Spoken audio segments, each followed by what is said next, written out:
Hello, Never Not Working family out there.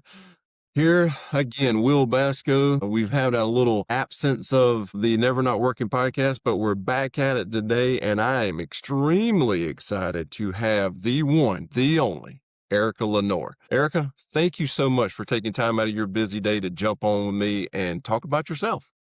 You know what? I've been looking forward to this, Will, and you're so much fun to talk to anyway, so let's do this.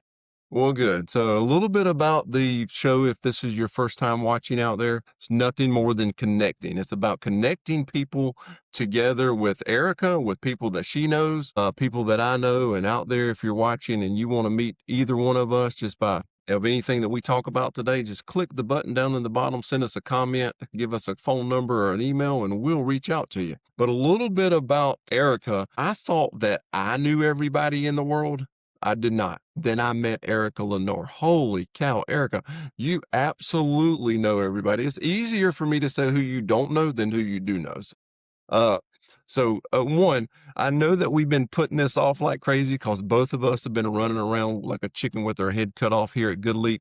We both work together. It's been phenomenal getting to know you and your story. So I can't wait for you to tell your story to the masses of our 38 subscribers on the Never Not Working podcast. But hey, it all starts somewhere. So first of all, again, thank you for your time, but let's jump right into it and tell us a little bit about Erica.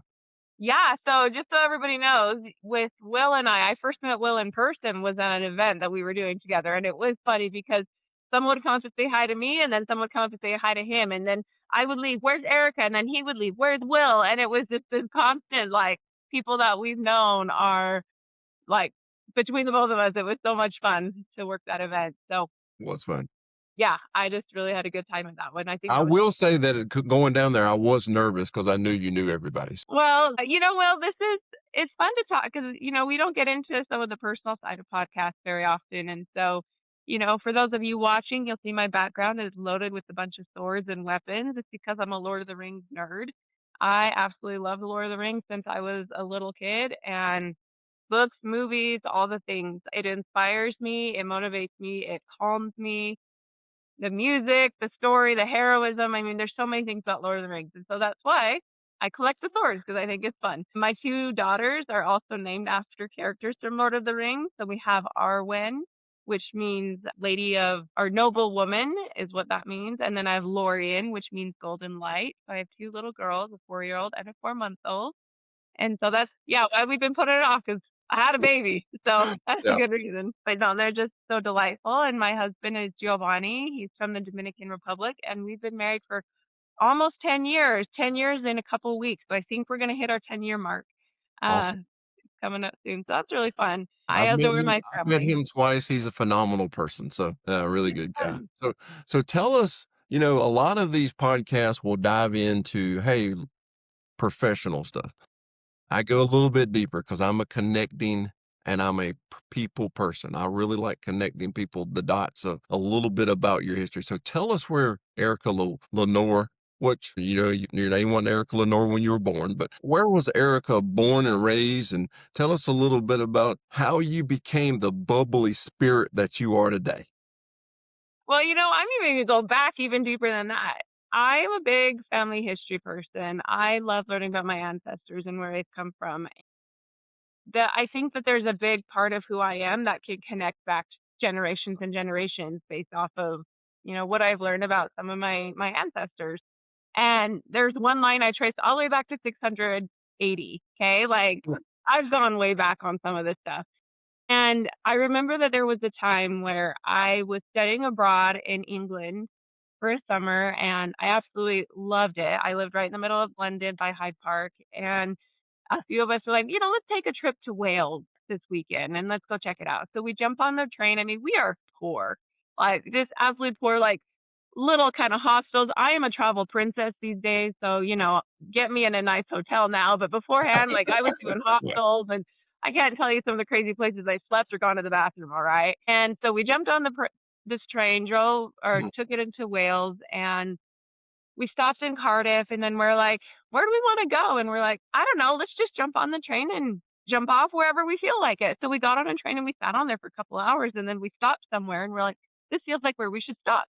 We got off the train and realized that it was not even a train station. It was literally just like a loading dock. There was a platform with a bunch of crates. We get off of it. We didn't have a Yeah. car, and this was kind of back in the day before we had maps as well. And so we started walking and following this road. We're like, there's a town over there. And so we followed this road, walked into the town, which was called Manor Bier. And it was just this beautiful coastal town, okay, just so quaint, like cobblestone, beautiful beach. And I fell in love with this town. It was absolutely just this enchanting, energetic, magical type of feeling that I had there. And we explored and just had the best time. Well, I had left, and later on, I was meeting up with some cousins and who happened to be in England as well. And I told them about my trip to Wales, and they're like, you know, that's where our great great grandmother was born and raised. No. And I was like, tell me more. What the heck? And they went on to tell me about my grandmother, Frances, who was born and raised in this tiny little town of Manorbier. And she grew up playing on the sands of the beach that I had just gone to and like played soccer on. And I just like, no, it's so weird how that connected. Like, what are the chances? Yeah, that's really cool. Like, that was crazy. And so from there, it kind of started me like, let me learn more about my family. I come from a very musical family on my mother's side, very musical, fiddles, piano, all types of stuff. And so I'm really big on music. I got a piano for Christmas, and my daughter started taking piano lessons. I love music. My dad's side, you know, they come from a farming background, and so learned how to milk cows, and I've done lots of stuff. And then my mom was born in Hawaii, and so I've grown up very in the Polynesian culture and the islands of Hawaii and Samoa and Tonga. And my parents met in Jerusalem, so I think that's where my travel bug comes from. Is I love to travel, and so that's a little bit about who I am. My dad was in the military when I was younger. We moved around a lot, so you know that's kind of who I am today. Is that ancestral background as well as I think that travel aspect of traveling to conferences and everything, but I've gone international. I've lived in 20 countries and found a job doing random things or studying different things, and I showed up and I figured it out. And so that's kind of what I mean, how do you think I got into HVAC? I couldn't tell you, but here I am. Well, it explains how you're an introvert. Totally opposite. So, you traveling around doing all those things, it literally shows how it built you. You are who you are. You've never met a stranger. You're kind of like me in that realm of, hey, let's find out what this guy right here is all about. So, phenomenal story. So, you moved around Hawaii. I know that because I remember our conversations when we were at AHR. We were talking about spam. We both love spam. You're not going to find two other people on a podcast that can like spam, okay? So this Exactly. is awesome. Exactly. My wife won't even let me eat it now. So I mean, we don't even have a can at the house. So I need to go get some. You don't really know what it's made of, but it sure is good and tasty. Absolutely. So you did all, you traveled around, which is really cool. And then so this was prior to you being married, of course. Mhm. So tell us a little bit about that. Where did you go to college? Did you get into the work world before college or whatever? How'd that go for you, Erica? Yeah. So I graduated high school and then I attended college at BYU, Hawaii. And so it was where my mom was born and raised, or not born, but she was raised there when she moved when she was one. And I went to college and I stayed with my family in the same house my mom grew up in. And that was just so fun. I love Hawaii so much. There's a part of me that just feels like my soul is missing because Hawaii just has had that huge part of my heart for my whole life. And so, actually, one of the things I've done to fix that hole in my heart is I started taking hula lessons again. I started Okay. up in January, so now I do Polynesian dance every Saturday, and we have a mamas class, and just a bunch of us mamas get together. We have a teacher. We practice the hula or Tahitian or New Zealand. We just had a performance, and it was so funny because I was like, "What am I doing, dancing and performing?" But it just brings me so much joy. And, you know, it's just like my Saturday morning, I get my hula, I get my Hawaiian music, I get my Polynesian friends, and it just means so much to me. And so I graduated in with a degree in anthropology, which is the study of people and cultures. And then that inspired me to really kind of travel around and learn about cultures. And so my first international experience was in the islands of Tonga. My grandparents were living there, and so I went there for a summer and I taught at one of the high schools there. I was teaching English and music and living with my grandparents. My grandpa is a pretty well renowned person in Polynesian islands, specifically in the islands of Tonga. He's so good with the language, for example, that he actually wrote the book of how to speak Tongan for the Peace Corps. Okay. So he's Okay. very, very smart with the Tongan culture and language. And so that was the first one. And I got my international fix. I was like, oh my gosh, I love traveling. Where's my next one? So my next one, I got accepted into a study abroad program in Israel and right in the middle of Jerusalem. And so I was studying religion and history right there in Jerusalem. And then after that, I was studying abroad in England. Then from there, it just took me around. I've lived in China, I've lived in Malaysia. I visited a lot of Southeast Asia, done a lot of the Caribbean now with my husband. We've done the Dominican Republic, Puerto Rico. Yeah, it's just fun. I've lived in Mexico. Oh, I'm yeah. fluent in Spanish, and there's just a lot of fun things. And so it's hard to say what makes Erica who she is. I'm like, well, all of this. Yeah, All absolutely. of these experiences and these people that I've met, and the crazy food I've tried, or the dancing in the middle of the street that I've done, or whatever it is, like all of that kind of builds up to adding each layer upon a person.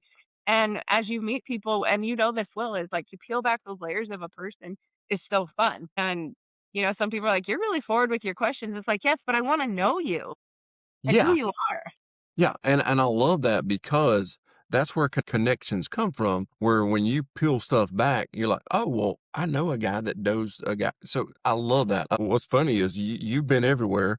I actually just left the country for the first time last year. International experience. I need to hear this. I went to what's really funny is me and my wife went to Punta Cana for our 25th anniversary, and so we flew down there. And talk about a small world. And I always say I'm going to be mad if I don't see somebody I know wherever I go, Yeah. Baltimore, New York, or whatever. And it turns out that most of the time I see somebody I know. So we're in Punta Cana, and we're eating dinner one night, and this guy walks past me and I'm like, I think I know that guy. And my wife's like, Will, you're in Dominican Republic. You do not know that person. So I pull up my phone and I said, is this them? And she's like, yes, that is them. Sure enough, it Uh, was one of my customers. You're at Goodleap. So he walks by and I'm like, hey, Josh. She's like, what the world are you doing? Um, so it's just funny. Even all the way to the Dominican Republic, man. Yep, yep. So I can say that I run into people just about everywhere I go. That I went to Utah last year as well for the first time, and ran into a person in Salt Lake City that I knew. So it's cool. Traveling, so that's what me and my wife want to do later in life when, hopefully I'll retire one day. And we want to travel a little bit. I do know that going down there opens your eyes to what we have here in America. The resort was fine, but driving over there and see that my son's actually in Uganda right now, in Africa on a mission trip, and just seeing all the things that he's doing right now, that they're just happy to get a bucket of water and a bucket of food for a month. They're just ecstatic by that. So I challenge everybody out there that have never traveled abroad or out of this country at least, to go and just to see the value that we have here in America that we take for granted every day for sure. 100%. Yep. And it's very interesting because we're in the trade, and when you go international, not all international, right? But a lot of places in this world, it's like, what does make America America? Heating and cooling, plumbing, electrical. So like a roof over here, that really kind of that infrastructure gives the quality of life that we have. And, people can thrive and be successful without it, but we're so blessed to have that. Absolutely. So you did all all of that before you were 18, because I think you're only 27 now. Thank you. So where did you meet your husband at? We met in Utah, so he had just moved here to Utah from the Dominican Republic, and my sister actually saw him, and she was like, "Ooh, I think my sister would like him," and so she actually introduced us, and she was right. We did like each other, and got married 8 months after we met, and here we are today, 2 kids later, and 10 years on the books, and doing our thing. 10 years is awesome because then, the national average of marriages right now is 7 years. Me and my wife celebrate next in 3 weeks, 26 years. Yeah. So, way above the average, so What is good. your anniversary day?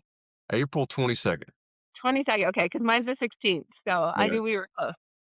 April 22nd. And the cool thing about it, I'm so bad at math, we got married in 2000, so I wouldn't ever have to do math on that. So whatever year it is, that's how long I've been That's a married. smart well, Yeah. sometimes I joke with my husband, like, especially with we just had our baby, and we're so sleep deprived, you're exhausted, you're chasing the 4-year-old around, like, you're just tired, and I just kept telling him, I was like, "Honey, we just have to remember we love each other. Like, this is a little pocket of time, and let's just love each other, and it'll be crazy, and we'll come back to, like, we got married for a reason, we love each other." And so we kinda have to joke about that because Yeah. it's hard, when you're so sleep deprived with other things, like, it's amazing what sleep deprivation can do to you.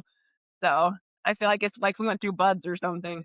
Yeah, we talk about that now because 'cause I've got a 22 and a 19-year-old, and we're like, sometimes I miss the days of him being 2, being 1, so cherish it, we're so guilty of rushing it. "Hey, take your first step, say your first word," all this stuff, and then you're like, "Hey, shut up and sit down." Yeah.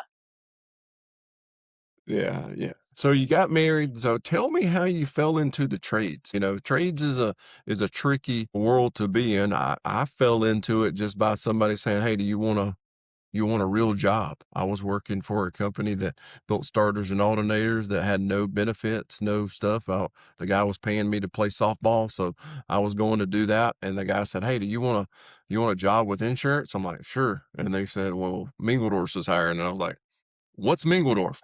What's an Engelborn? Yeah, what is a Mingledorff? So, and then, I spent 15 years there and here I am now. So I got out of it for about 6 months and it sucked me right back in. So Yeah, kinda once you're in, you never leave this industry, right? And it is beautiful. It seems like a big industry, but it's actually really small too in yeah. so many ways. And, when you get in this world with contractors and manufacturers and distributors, like, just good, solid people working hard and trying to build a business and help each other and, make America comfortable and safe and all the things. And so I got involved in the trade from somebody my husband knew. We're talking about who do you know? Who do you know? And so my husband knew somebody and he from the Dominican Republic, and her husband was like, "Hey, we're hiring." So I started off there, and I got in the world of training. And before I joined the industry, though, I was doing a lot of I'm not going to say life coaching, but a lot of personal development stuff. My mom and I were working hand in hand together, and so we built a lot of cool programs on personal growth and development. And I was actually working at I guess you would call it a counseling center, but it was when people are ordered from the court to do court ordered therapy. So domestic violence therapy, substance abuse therapy, different things like that. And I would be teaching court ordered classes. And so I was like, I have to get up in front of these people. I want to be a good speaker. I want to be a good trainer.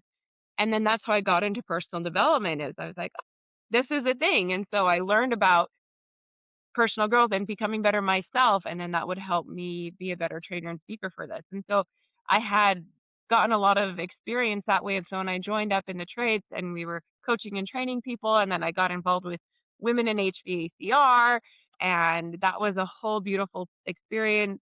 Shout out to Colleen Keyworth, who really kind of put me under her wing there and introduced me to a lot of people in the women's organization. I served on the board of that for 5 years, which was really phenomenal, and met so many women all over the country in this industry. And for women in HVACR, I got involved with different organizations and conferences, and I would get to speak at places and network. And it just kind of grew into all these industry events, right? That you attend throughout the year, ACA, Service Nation, and then turns into Pantheon, and then you get Nexstar and Certain Path and all of these great groups. It's just been a whole world. And then I stopped working for a little bit of time when I had my baby, but my husband and I, we started a business. I was doing that, and then, Seth over at Goodleap and Rob, they called me up one day and, "Hey, you want to join the Goodleap team?" And I was like, "I'm not ready. I just had a baby, but maybe, yeah." And then everyone kept reaching out to me, "Hey, tell us when you're ready." And it felt so good that the people at Goodleap were so inviting and so welcoming. And I'd met a lot of people on the team, and pretty soon, about 8 months later, I was like, "Okay, I'm ready to jump back in." And I joined up with Goodleap, and I've had a great experience at Goodleap. And yeah, so it's just really fun. And then, my husband and I, we still have that business that he is running full time. It's called Voxa, and Voxa comes from the Latin word for voice. And so it's really about training the voice, which starts off with customer service and CSRs, but really focusing on the delivery. You have AI that can do a lot of voice stuff now, Yep. but humans still need training on their voice, how they say it, what they say, and how do you build relationships? How can you sell? How can you make connections? And then how can you make an impact? And so a lot of it is voice training, and So it's can really y'all fun. help a Southern redneck with his voice training like me myself? That's exactly what it is the voice. And so I always try to get in some kind of personal development program once a year to find a skill set. And so I was like, I'm going to find a voice coach. And I don't know if people have heard of Roger Love before, but he's a voice trainer for tons of celebrities. I mean, Bradley Cooper and Lady Gaga and Selena Gomez and Tony Robbins and Brendan Burchard, like he's voice trained a lot of people. And he opened up a program for 20 spots. And he's like, I'm going to work with normal people. And I applied for it and I got in. And I'm so excited to continue to work on my voice and how I sound in the delivery. So that starts in May. I'm really excited. Awesome. It's a 6 week, once a week for 6 weeks. It's not like crazy, but I know I'm going to learn something. Yeah. Okay. And again, that's something I never knew that people did. So Yeah. that's cool. That's cool. Our voice is our biggest musical instrument, biggest form of communication we've got here. Yeah. So when I met you, I guess 2 years ago now, almost 2 years ago. So how long you been at Goodleap? So I'm coming up on almost 4 years at Goodleap. 4 years. Okay. So you've been here a little bit, 2 years longer than I have. So I know that you battled cancer. So and I know just on the outside, before I knew you, we were LinkedIn friends, and Mhm. I saw that battle, and it was inspiring to me because I didn't know you. I literally didn't know you, but just watching you go through that just on LinkedIn, I know it's probably even better on Facebook or Instagram or Twitter or whatever that is. But from me looking on the outside, you were an inspiration to me. Go ahead and say that because every day you would post something and it was a smile on your face. You didn't have any hair sometimes, but that battle. Tell us a little bit about that because I know that shaped you in a way that's really changed your life and changed the people around you's life. One thing that cancer did teach me was that, and thank you for saying that, by the way. One thing cancer taught me is that going through the experience was not all about me. And even though I was fighting for my life, survival, my husband also had to go through that. And he had to watch his wife and take care of his wife. My family had to watch that, my friends, and everybody had their own experience watching me go through that. And I've learned to respect and validate that because as hard as it was for me, to be honest, well, I would not have wanted to be in my dad's position to see his daughter go through that because I can't even think about watching my daughter go Yeah. through that. Yeah. And there was a time on the phone, I remember I had gone through the Red Devil. It was a nasty chemo. And my dad FaceTimed me checking in. And the only way I can describe this part of my life was I was dead, but I was alive. The Red Devil is nasty stuff. And I was laying on the couch. My dad called me, and I was just like, Dad, I'm so, ugh." I don't even remember what I said. It was just kind of a blur. And he was just crying. And he was like, Erica, I wish I could take your place. Like, I wish I could take this away from you. And I wish I could do this for you. And I said, thanks, Daddy. That's so nice. Maybe for a day, but you have to give it back because I don't want your spot. Yeah. I don't want your journey. I want my journey in this. I don't want the parent journey of this. And I feel like it almost was harder in a lot of ways for my dad and my mom. Sorry, that made me a little emotional there. No, heck yeah, yeah. I didn't mean. I hope you're not mad at me, but I know that's a part of your life that you speak on a lot, and people rallied around you. I know your close friends and family did that for you. Cancer sucks. It does. It It took does. my mother-in-law. It took my mother. Yeah, And you know. yeah, so it does suck. I remember we talked a lot about the cancer journey. It affects so many people in different ways, and it's hard, you know? Yeah. Can you tell us what kind of cancer you had? Or Yep, so I had stage 3 triple negative breast cancer. okay. It was a very we still don't know how it came about. I wasn't genetically positive for anything. It just kinda happened, but I'm so grateful and blessed that I've been able to get through it. I gotta go in and get a blood scan this afternoon, and, we'll get the results in a couple weeks, so every 3 to 4 months, I have to get a scan and make sure things are still good. You know, there's part of my head that has to get out of the space of, "Oh my gosh, what if it's back?" And, I just keep trusting in God. I've learned a lot about faith and trust in my Heavenly Father and my higher power and in my Savior Jesus Christ. I'm a big Christian, big faith person there, and learn a lot about what it means to tap into some divine power there. And there's a lot of things that cancer can teach you. Yeah. Unfortunately. Yeah, the hard way. Yeah, yeah, yeah. So you have done so much in a short amount of time. I thought I walked a really crazy path of life, and I have, but you are an inspiration for sure. So thank you for getting emotional because I know it's important to you. I know it changed your life. I know it changed your outlook of things. So that's phenomenal, Erica. Thank you for allowing us to see that. What other projects do you do out of Goodleap? I know that you're a hula dancer. That'll be another episode that we'll do later. We'll get the whole group on here for that. Yeah. Anything else? Because I don't see how you have 2 kids and still have time to do all this. So congratulations on that. You are a very good multitasker. Sometimes I feel like I can do a little bit of a lot, but not anything really good, that idea. But Yeah. I do have help. I do have family close by from my side and my husband's side, and my husband is very helpful and supportive with all the things as well. But like little fun projects that I love to do with my kids. For example, my daughter and I, we made a bunch of coloring books and we sell them on Amazon. And so she's totally into butterflies and unicorns and mermaids and all the fantasy creatures. And so we got on AI and made a bunch of coloring pages and personalized them here or there. And then we made a coloring book and we sell it on Amazon. You heard it here. You heard it here first, people. It'll be in the body of this link, so you buy these coloring books for Please do, and really anything that it comes from, I'm just putting it in her bank account, right? Like this yeah. is this Awesome. is all for her. And I do have my thing that I do sell on Amazon though. I made a gratitude and affirmation journal, and it's all just about the power of saying things of I am enough, I am awesome, whatever it is. And so it's a daily. I've got mine right here. This is what it looks like actually. Just writing it every day. I have a little morning section and a little evening section, and it just helps me stay grounded. And so I love creating things like that. So we've done coloring books, we've done journals. I don't know what's next, but I really do enjoy that. And I love putting my daughter in things. I mean, I will put my baby in things if she gets bigger, but I love to get my daughter involved in music. And so she takes piano lessons, swimming lessons. She's in aerial circus and silk class.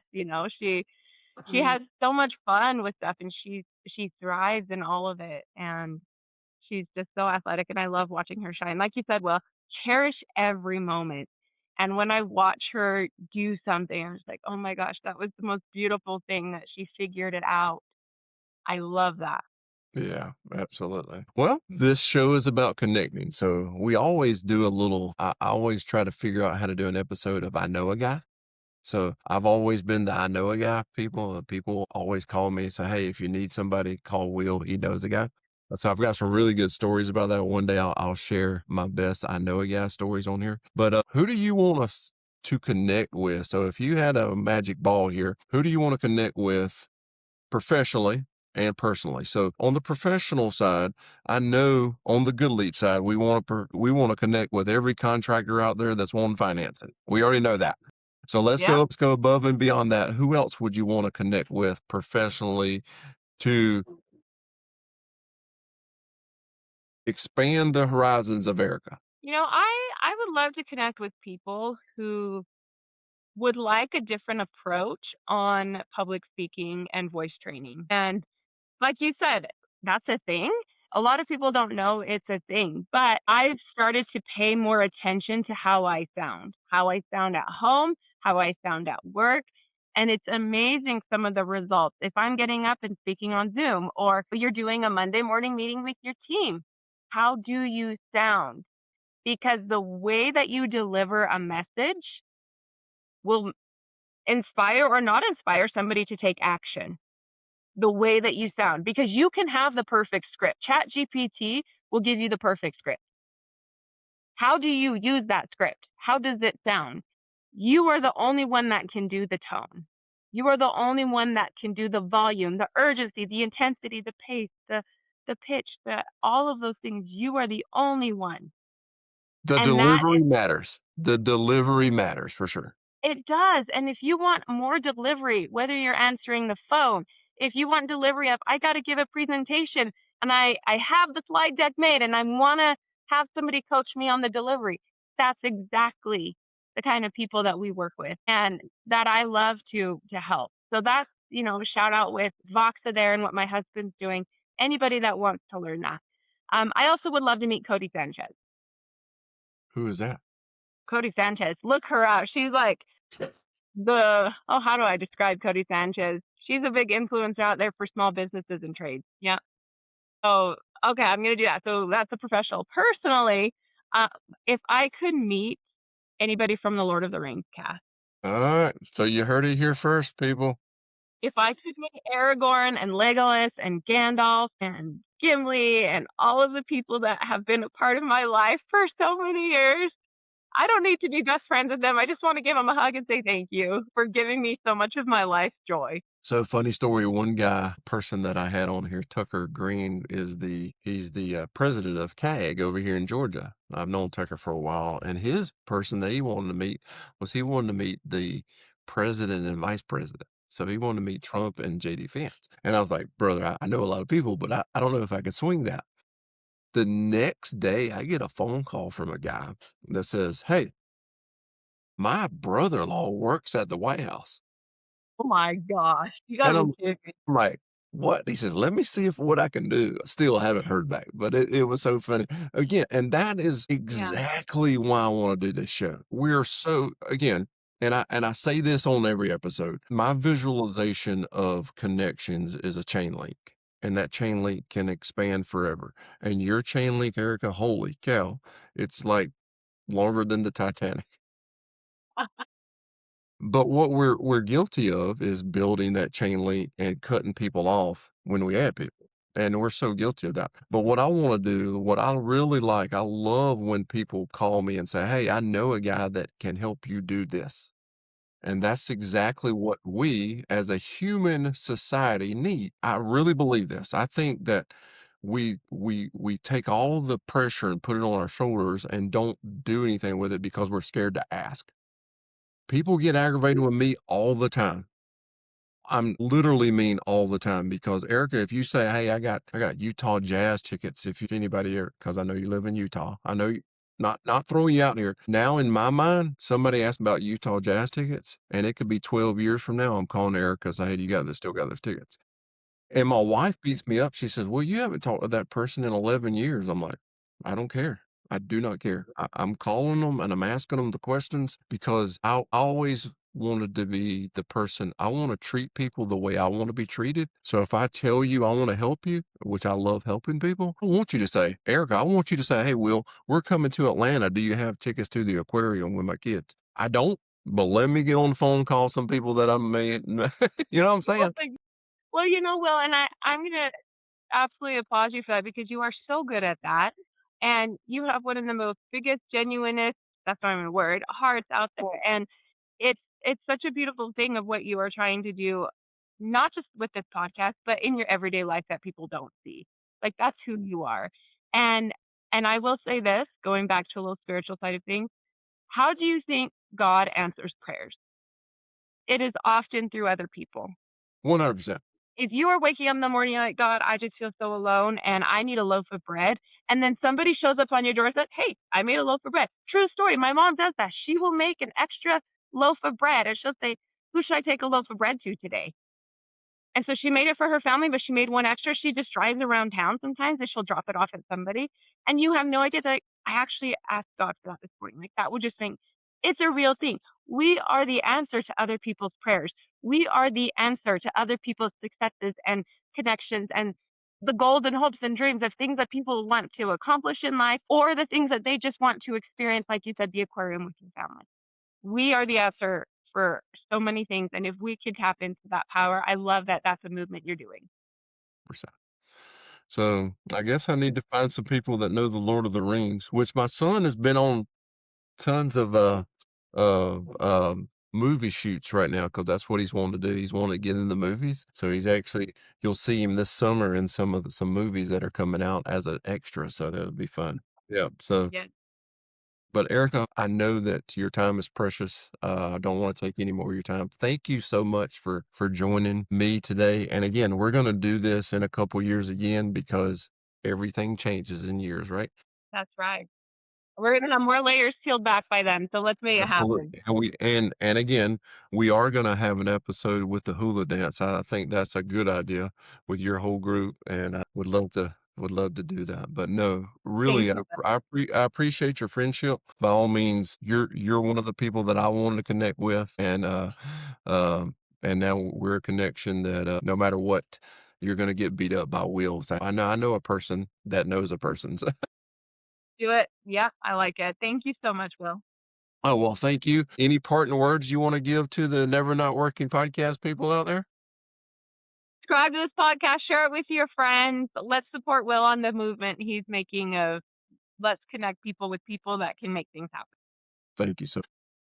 Well, people out there, another episode in the books. This was one that's we've been putting off for a while because Erica's so busy having kids and living her life. Erica, thank you for your time. Remember one thing out there. Please hit the subscribe button because we need more than 38 subscribers. Hit the like button so you get notifications. And then anything that you find useful, this podcast, if you want to be a member or a guest, please by all means reach out to me and I'll throw you on the podcast and we can talk about anything.